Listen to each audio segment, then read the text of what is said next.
Hello, welcome to IP centre. आज हम लोग सेमेस्टर वन में जिसका भी मेजर पेपर हिस्ट्री है या फिर सेमेस्टर वन में जिसका भी माइनर पेपर हिस्ट्री है उसके लिए एक इम्पोर्टेंट क्वेश्चन देखेंगे। देखिए, ये जो क्वेश्चन है ये विनोबा भावे यूनिवर्सिटी और बीबीएमकेयू यूनिवर्सिटी दोनों के लिए बहुत ही इंपॉर्टेंट है। और अन्य भी यूनिवर्सिटी जहाँ पे नैप का सिलेबस चलता है, यानी कि नेशनल एजुकेशन पॉलिसी का सिलेबस चलता है, उसके लिए भी ये क्वेश्चन बहुत ही इंपॉर्टेंट है। तो चलिए इसका क्वेश्चन देखते हैं। देखिए, क्वेश्चन है कि उत्तर वैदिक आर्यों की राजनीतिक, सामाजिक, आर्थिक एवं धार्मिक दशा का वर्णन करें।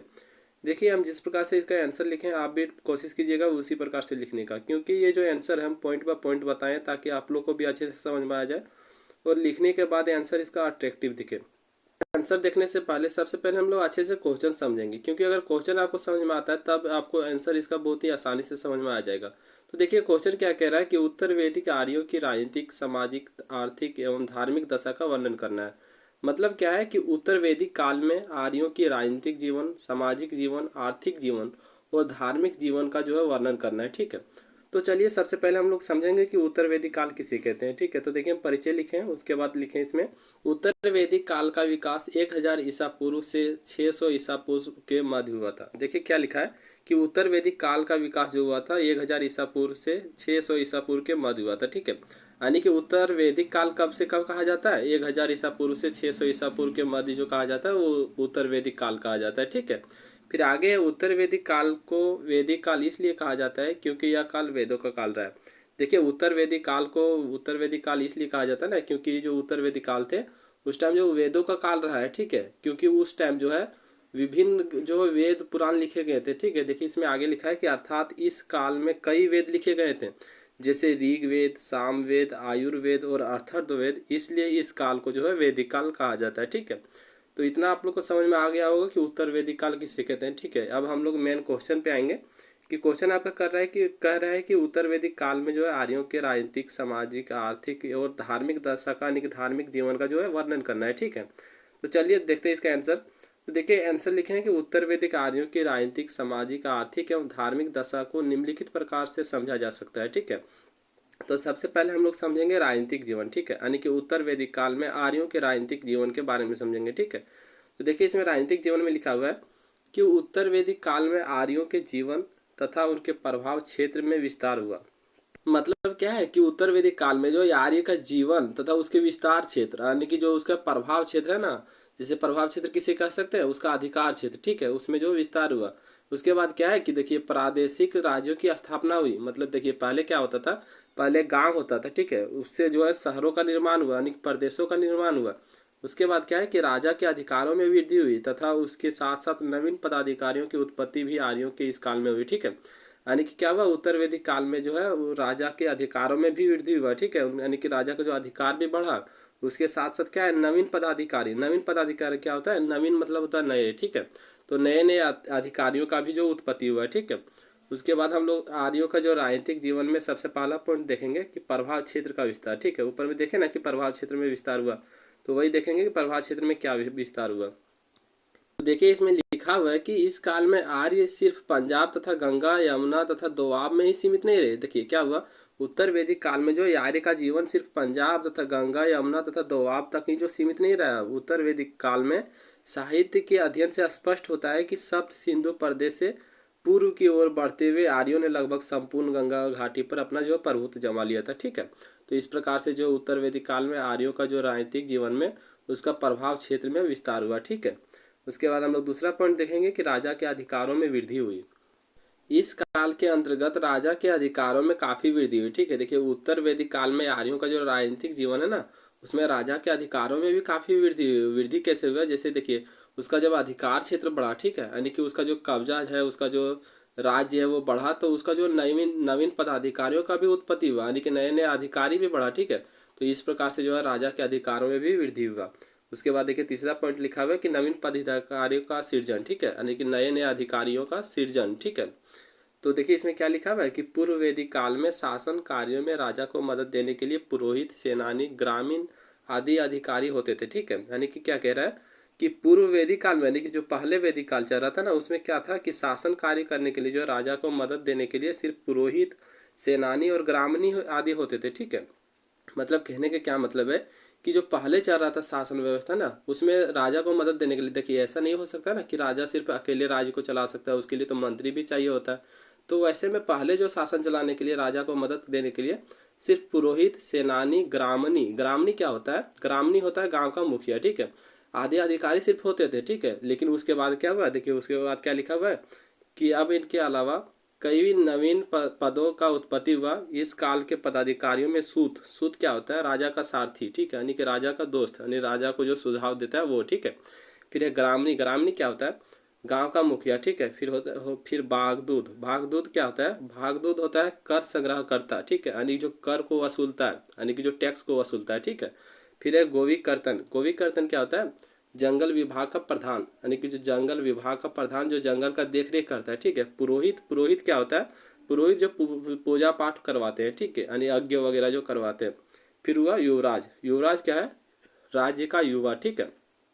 तो ये इतना जो थे वो नए नए जो प्रमुख थे, ठीक है, जो इतना जो है वो नए राज्य का नए प्रमुख थे, ठीक है। और उससे पहले जो है राजा राजा का मदद देने के लिए सिर्फ पुरोहित, सेनानी और ग्रामीण होते थे। लेकिन उस अब हम लोग देखेंगे उत्तर वैदिक काल में आर्यों का सामाजिक जीवन, यानी कि उत्तर वैदिक काल में आर्यों का सामाजिक जीवन कैसा था, उसका समाज कैसा था। तो देखिए इसमें सबसे पहला पॉइंट लिखे हैं कि समाज का विभाजन। तो देखिए इसमें लिखे हैं कि उत्तर वैदिक काल में समाज 4 भागों में बढ़ चुका था, ठीक है, यानी कि जो उत्तर वैदिक काल था उसमें समाज जो 4 भागों में बढ़ चुका था, यानी जैसे समझ लीजिए कि 4 जातियों में बढ़ चुका था, ठीक है। जिसमें सबसे पहला था ब्राह्मण, क्षत्रिय, वैश्य और शूद्र, ये 4 भागों में जो समाज बढ़ चुका था। उस समय यज्ञों की प्रधानता होने के कारण ब्राह्मणों की शक्ति में वृद्धि हुई। ब्राह्मण पूजा पाठ और यज्ञों के संपादन का कार्य करते थे, यानी देखिए उस टाइम जो था वो यज्ञों का प्रधानता था, ठीक है। यानी उस टाइम जो उच्च कोटि के थे, उच्च जाति के थे, वो ब्राह्मण थे। ब्राह्मण क्यों थे, क्योंकि उस टाइम जो पूजा पाठ पे ज़्यादा ध्यान देते थे, यज्ञ पर ज़्यादा ध्यान देते थे, और जो पूजा पाठ और यज्ञ कराते थे वो ब्राह्मण कराते थे, ठीक है। जिसके कारण क्या है, ब्राह्मण की शक्ति में वृद्धि हुआ था, ठीक है। उसके बाद देखिए दूसरा पॉइंट है कि व्यक्तिगत जीवन के लिए आश्रम व्यवस्था, ठीक है, यानी कि जो जीवन जीने के लिए, अपने जीवन जीने के लिए आश्रम व्यवस्था था। तो किस प्रकार से था, तो देखिए इसमें लिखा हुआ है कि इस काल में आर्यों ने अपने व्यक्तिगत जीवन का निर्वाह करने के लिए अपने जीवन काल को 4 अवस्थाओं में बांट रखा था, ठीक है। यानी कि क्या है कि उस टाइम जो है उत्तर वैदिक काल में जो है आर्यों ने अपना जीवन जीने के लिए अपने जीवन को जो 4 भागों में बांट चुका था, ठीक है। देखिए उसमें सबसे पहला क्या बांटा था, ब्रह्मचार्य, ठीक है। अरे ब्रह्मचारी क्या होता है, तो देखिए इसमें लिखा है कि इस अवस्था में शिक्षा हासिल करने की काम होती थी, ठीक है। यानी कि ब्रह्मचारी जीवन जो था वो समझ ली कि ये शिक्षा ग्रहण करने वाला जीवन था, ठीक है। यानी उस टाइम जो था वो शिक्षा ग्रहण कर सकते थे, ठीक है। उसके बाद जो है गृहस्थ, गृहस्थ क्या होता था, यानी कि इस अवस्था में व्यक्तियों को सामाजिक, धार्मिक या अन्य कार्यों करने की छूट थी, ठीक है। यानी देखिए सबसे पहले जो है शिक्षा ग्रहण करने के लिए ब्रह्मचारी जीवन जीना पड़ता था, फिर गृहस्थ जीवन, ठीक है। यानी गृहस्थ जीवन क्या होता था, इस टाइम जो है व्यक्तियों को सामाजिक, धार्मिक, यानी कि समाज का कार्य करने के लिए, यानी कि वो कार्य किया जाता था, ठीक है। उसके बाद था वनप्रस्थ। तो वनप्रस्थ क्या होता है, इस अवस्था में व्यक्तियों को ज्ञान की प्राप्ति के लिए जंगलों में जाकर तपस्या करने की बात कही गई है, ठीक है। उसके बाद जो चौथा जीवन था वो था सन्यासी जीवन, ठीक है। तो सन्यासी जीवन क्या होता है, इस अवस्था में सन्यासी की जीवन बिताना पड़ता था, ठीक है। यानी कि घर छोड़ के और वन में तपस्या करना, ऐसे सन्यासी जीवन बिताना पड़ता था, ठीक है। उसके बाद देखिए जो तीसरा था वो सामाजिक जीवन, वो तीसरा था स्त्रियों की अवस्था, ठीक है। यानी तीसरा पॉइंट है स्त्रियों की अवस्था। तो देखिए इसमें लिखा हुआ है कि उत्तर वैदिक काल में स्त्रियों की अवस्था में काफ़ी गिरावट आई, ठीक है। यानी कि उत्तर वैदिक काल में आर्यों के सामाजिक जीवन में जो है वो स्त्रियों के जो स्थिति में काफ़ी गिरावट आई थी, ठीक है। विवाह की प्रथा में भी काफ़ी गिरावट आई थी।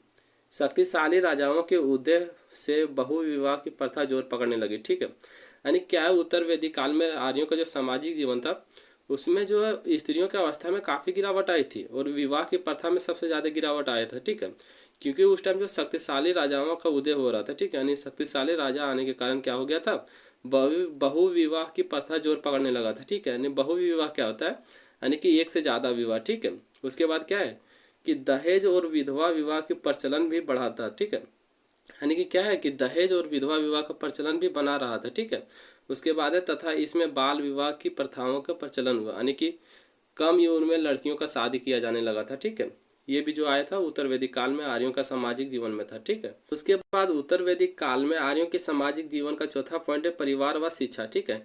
देखिए इसमें लिखा हुआ है कि इस काल में परिवार में पिता की प्रधानता थी, ठीक है। यानी कि क्या है कि उस टाइम जो था वो पिता ही प्रधान होते थे घर का, ठीक है। यानी कि समझ लीजिए मुखिया, ठीक है। तो इसमें क्या लिखा है आगे कि तथा इस काल में शिक्षा का काफी विस्तार हुआ। ब्रह्मचार्य व्यवस्था में विद्यार्थी गुरुकुल में शिक्षा प्राप्त करते थे। शिक्षा की अवधि में वह गुरु की सेवा करते थे तथा शिक्षा पूर्ण होने के बाद दक्षिणा देने के प्रचलन था, ठीक है।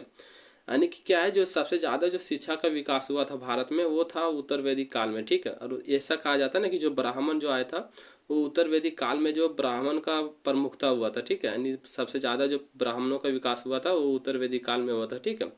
तो उत्तर वैदिक काल में जो शिक्षा का सबसे ज़्यादा विस्तार हुआ था।